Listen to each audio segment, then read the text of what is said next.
নমস্কার, আমি অর্পিতা। নমস্কার, আমি ইন্দ্রাণী। শুরু করছি বিয়ন্ড পলিটিক্স, যুক্তি, তর্ক আর গপ্প। একটা ফেক ভিডিও নিয়ে মানুষজনকে ভুল বোঝানো হচ্ছে। আমাদের সাংবাদিকদের প্রতিবাদ করা উচিত। তুই কি সন্দেশকালীর ভিডিওর কথা বলছিস, নাকি রাজভবনে মহিলার ভিডিওর কথা বলছিস, নাকি প্রজ্জ্বল রেভান্নার হাজারটা ক্লিপিংস এর কথা বলছিস? না, সন্দেশখালীর ভিডিওর কথাই বলছি। একজনকে ওভাবে বসিয়ে ছবি তোলানো যায় আর তারপর তার মুখে সব কথা বসানো হয়েছে। তার মানে বাকি দুটো মামলা নিয়ে তোর কিছু বলার নেই, তাই তো? প্রজ্জ্বল রেভান্নার ব্যাপারটা জেডিএস দলের, ওরা বুঝবে। আর রাজভবনের ব্যাপারটা রাজ্যপালের। তার মানে বিজেপির ব্যাপারটা বিজেপি বুঝে নেবে। পরিষ্কার বোঝা গেল। হ্যাঁ, এসব স্টিং অপারেশন সব থেকে নোংরা। স্টুডিওতে বসে কি সব বানিয়ে মানুষের কাছে আনে। আচ্ছা বলো তো, এই স্টিং অপারেশন ভোটের আগেই কেন আসে? কারণ যারা করে তারা উদ্দেশ্য প্রণোদিতভাবেই করে। তাই নাকি? 2016 ভোটের আগের কথা মনে আছে? Narada sting operation. বিজেপির রাজ্য দফতর থেকে সাংবাদিকদের বসিয়ে দেখানো হয়েছিল। আরে ওটাই তো ছিল আসল স্টিং। দেখাই যাচ্ছিল টাকা নিচ্ছে, টাকা দিচ্ছে, টাকা নিচ্ছে। ক্লিয়ার? সিবিআই তদন্তও করছে। হ্যাঁ, তো সেই লিস্টে নাম তো শুভেন্দু অধিকারীরও ছিল। তাকে ডেকে জেরা করলো না কেন ওই সিবিআই? বিজেপিতে চলে গেল বলে। আর তুই কি করে বুঝলি যে ওই স্টিং অপারেশনের ভিডিওটা আসল, এটা ফেক? ধরে ধোলাই দিলে না সব বেরিয়ে যাবে। সিবিআই তদন্ত করছে, বিচারও হবে। তাহলে যাদের ভিডিওতে দেখা যাচ্ছে তাদের জেলে পোড়া হোক। তার মানে শুভেন্দু অধিকারী, ওই বিজেপির মন্ডল সভাপতি, সব কটাকে জেলে পোড়া হোক।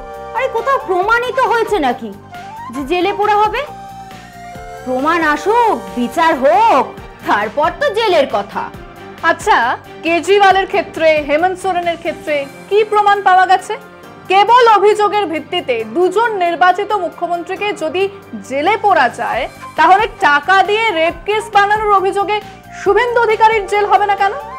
এটা অন্য ব্যাপার, ওটা অন্য ব্যাপার। দুটোকে মেলাচ্ছিস কেন? হ্যাঁ, এটা তো অন্য ব্যাপার হবেই, কারণ এটা তো বিরোধীদের বিরুদ্ধে অভিযোগ, তাই বিচারের আগেই জেল। আর এখানে তো অভিযোগ বিজেপির বিরুদ্ধে, তাই ওই সিবিআইও মৌনী বাবা হয়ে বসে আছে। আচ্ছা, ধর্ষণ কি ছোট্ট ব্যাপার? নারী শক্তির অপমান কি ছোট ব্যাপার? তাহলে আয় আমরা একটা প্রতিবেদন দেখে নিই, ধর্ষণকে বিজেপি আরএসএস কিভাবে দেখে। আপনারাও দেখুন। উত্তরপ্রদেশের মুখ্যমন্ত্রী আদিত্যনাথ যোগী মনে করেন women not capable of being left free or independent. Their energy should be regulated, lest it become worthless and destructive.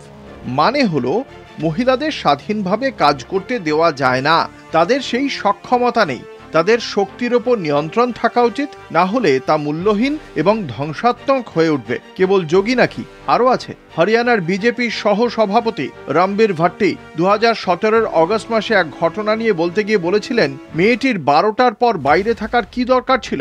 অত রাতে সে গাড়ি চালাচ্ছিল কেন? উত্তরপ্রদেশ পুলিশের ইন্সপেক্টর গাজীপুর দিল্লি এনসিআর থানা সুনীল কুমার 2012-তে বলছেন, দিল্লির পাবগুলোতে যান, সেখানে মহিলারা 1000-2000 টাকার বিনিময়ে দেহ বেচে। এটা চলছে। যেদিনই তাদের সঙ্গে কিছু হবে, লোকজন রেপ রেপ বলে চিৎকার করবে।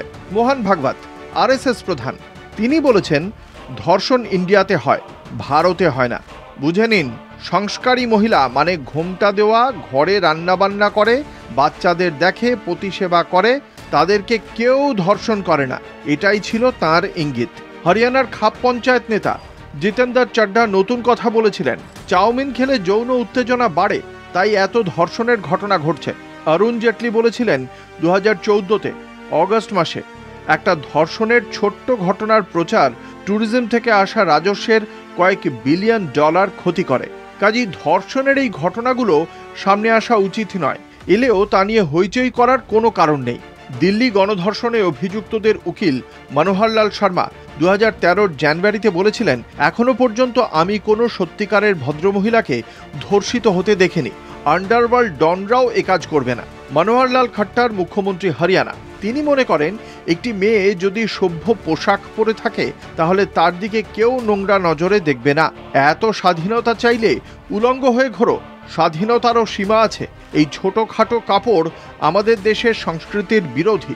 রমেশ ব্যাস বিজেপি এমপি মধ্যপ্রদেশের। তিনি বলেছিলেন, যুবতী হলে তবুও ধর্ষণের একটা মানে আছে। শিশুদের ধর্ষণ অত্যন্ত জঘন্য কাজ, তাদের শাস্তি হওয়া উচিত। তিনি যুবতীদের ধর্ষণে তেমন দোষ খুঁজে পাননি। 2014-তে ছত্তিশগড়ে বিজেপির হোম মিনিস্টার ছিলেন রামসেবক পাইকরা, বলেছিলেন ধর্ষণ কেউ করতে চায় না, ভুল করে হয়ে যায়। এবার আসি এ বঙ্গে। বিজেপির একদা মার্গদর্শক পর্যবেক্ষক নেতা কৈলাস বিজয়বর্গীয়ের কথায় তিনি বলেছেন, মহিলাদের লক্ষণ রেখার ভেতরেই থাকা উচিত, মানে সীমার মধ্যে থাকা উচিত, না হলে ধর্ষণ তো হবেই।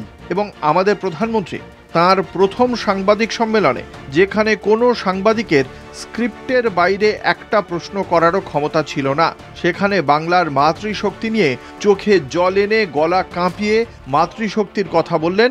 যখন বললেন তখন কিন্তু তিনি জানেন যে প্রজ্জ্বল রেভান্না এক হ্যাবিচুয়াল রেপিস্ট, সেই সব ভিডিওর কথা তিনি জানেন, কিন্তু কাঁদছেন সন্দেশখালীর সেই সব হিন্দু রমণীদের জন্য যারা নাকি শেখ শাহজাহানের ধর্ষণের শিকার।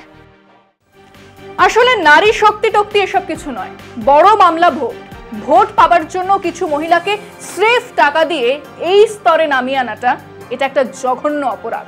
তার মানে সন্দেশখালীতে কিছুই হয়নি তাই বলতে চাও তো? হয়েছে বই কি, জোর করে জমি কাড়া হয়েছে, ভেরি তৈরি হয়েছে, হয়েছে তো। ওখানকার তৃণমূল নেতাকে পুলিশ গ্রেফতার করেছে, তার বিচার হোক, শাস্তি পাক। মানুষ রাস্তায় বিচার চাইছে, শেখ শাহজাহানের ভেরির সামনে অফিসে আগুন লাগিয়ে দিয়েছে। রাগ না থাকলে কি এসব হয় নাকি? হয় না তো, কিন্তু ওই অপরাধের সঙ্গে হিন্দু মুসলমান জড়িয়ে দেওয়া হচ্ছে কেন? কেন মিথ্যে ধর্ষণের অভিযোগ আনা হচ্ছে? সেটার জবাব তো দিতে হবে। হ্যাঁ, নিশ্চয়ই দেব। কদিন সময় দাও, সব সত্যি বেরিয়ে আসবে, আর ওই ফেক ভিডিওটাও প্রমাণ হয়ে যাবে। হোক না, আপাতত রাজ্যের মানুষ সত্যিটা বুঝে ফেলেছেন, যে ষড়যন্ত্র চলছিল সেটাও ধরে ফেলেছেন। যাকে, আজ আর সময় নেই, আজ এখানেই শেষ করছি। আগামীকাল আবার হাজির হব বিয়ন্ড পলিটিক্স, যুক্তি, তর্ক আর গপ্প নিয়ে। তবে হ্যাঁ, যাওয়ার আগে বলি, আপনাদের একটা ভিডিও রেকর্ড করে পাঠান, 30, 40, 50 সেকেন্ডের বেশি যেন ভিডিওটি না হয়। আপনাদের বক্তব্য আমরা দেখাবো।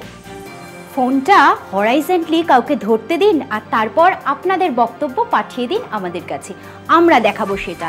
কিন্তু মনে রাখবেন 50 সেকেন্ডের বেশি যেন না হয় ভিডিও। আজ চললাম, নমস্কার।